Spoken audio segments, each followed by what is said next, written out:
Hello everyone, welcome back to my channel. আজকে আমি আপনাদের সাথে দুটি অর্গানাইজার শেয়ার করেছি, যেগুলো বানানো খুবই সহজ। ঘরে থাকা কিছু জিনিসপত্র দিয়ে আমি এগুলো বানিয়েছি। কিছু ওয়েস্ট কার্ডবোর্ড বক্স আর কিছু প্লাস্টিকের বোতল।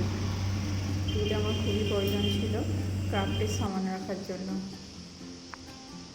তো ভিডিওটি যদি আপনাদের একটুও ভালো লেগে থাকে তাহলে আমার চ্যানেলটি সাবস্ক্রাইব করে দেবেন আর পাশে থাকা বেল আইকনটি অবশ্যই প্রেস করে দেবেন। তো শুরু করা যাক। First DI. এখানে আমি 3টে প্লাস্টিকের বোতল নিয়ে নিয়েছি। এবার আমি মার্ক করে নিচ্ছি, এগুলি সাইজ মতো কেটে নেব। দেখুন এগুলো আমার কাটা হয়ে গেছে, একই সাইজের 3টে আমি কেটে নিয়েছি। এবার এটা হচ্ছে গিফট র্যাপিং পেপার। এগুলো আপনি খুব সহজেই পেয়ে যাবেন যে কোনো স্টেশনারি দোকানে, আর দামও বেশি নয়।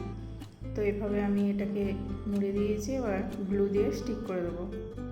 এবার এরকম আমার কাছে একটি বক্স টাইপের প্লাস্টিকের ছিল, সেটাকেও আমি পেপার দিয়ে এভাবে মুড়ে নেব। আর দেখুন মুড়ে নিয়েছি আমি এভাবে পেপার দিয়ে। আর উপরে এটা হচ্ছে কালারিং স্লেটি, সেটাকে আমি লাগিয়ে দিয়েছি। এবার এর উপরে আমি ওই বোতলের কাটা অংশগুলো গ্লু দিয়ে আটকে দেবো। দেখে নিন ফাইনাল লুক।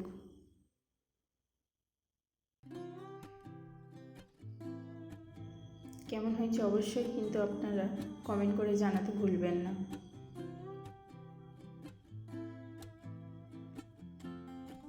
এভাবে আপনারা এভাবে কাটলারি সেটও রাখতে পারেন এর মধ্যে। Second DI. দেখুন এখানে আমি কিছু বক্স নিয়ে নিয়েছি, যেমন একটা হচ্ছে সাবানের বক্স, একটা ওষুধের বক্স, এটা বডি স্প্রের বক্স, আর এটা হচ্ছে কেকের বক্স। তো কেকের বক্সটাকে আমি এভাবে কেটে নিয়েছি। দেখুন সবগুলোকে আমি গ্লু দিয়ে এভাবে আটকে নিয়েছি। আর এটাও একটা গিফট র্যাপিং পেপার। এবার এটাকে দিয়ে আমি পুরোটা আটকে দেবো। এবং খুব সহজেই এটা বানিয়ে নেওয়া যায় বাড়িতে, আর দেখতেও খুব সুন্দর হয়।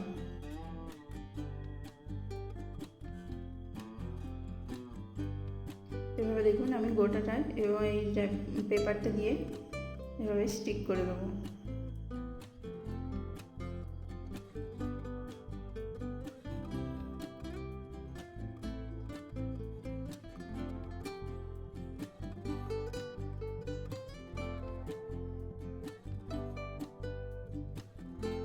দেখুন এভাবে মোড়া হয়ে গেছে, পুরোটাই আমি এভাবে স্টিক করে দিয়েছি। আর এর বেসটা একটু মজবুত করার জন্য আমি এভাবে একটা কার্ডবোর্ড কেটে লাগিয়ে দিয়েছি।